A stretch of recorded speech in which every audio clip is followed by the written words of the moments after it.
મોટાભાગના લોકોએ અત્યાર સુધી સૌથી મોટા અને ઝેરી સાપ વિશે તો સાંભળ્યું જ હશે। એનાકોન્ડા, કોબ્રા જેવા સાપના નામ સાંભળતા જ આપણે તો બી જઈએ, પરંતુ શું તમે ક્યારે એક એવા સાપ વિશે સાંભળ્યું છે જે પેન્સિલ જેટલો પાતળો હોય? જી હા, તમે સાચું જ સાંભળ્યા।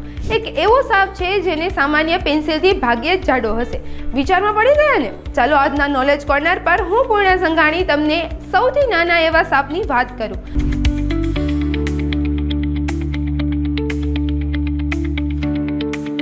આ સાપનું નામ છે બાર્બાડોસ થ્રેડ સ્નેક, જેનું કદ ખૂબ જ નાનું છે।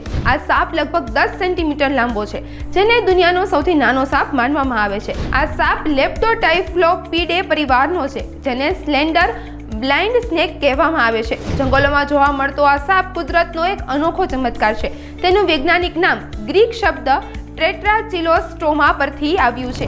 આ સાપ બિનઝેરી છે। આ સાપ માણસને કરડવાને બદલે કીડીઓ અને ઉધઈના લાર્વા અને ઈંડા ખાય છે। આ સાથે અજાયબીની વાત તો એ છે કે આ સાપને બચ્ચા પેદા કરવા માટે નરની જરૂર નથી પડતી। કહેવાય છે કે એકલિંગી તે જીવ છે।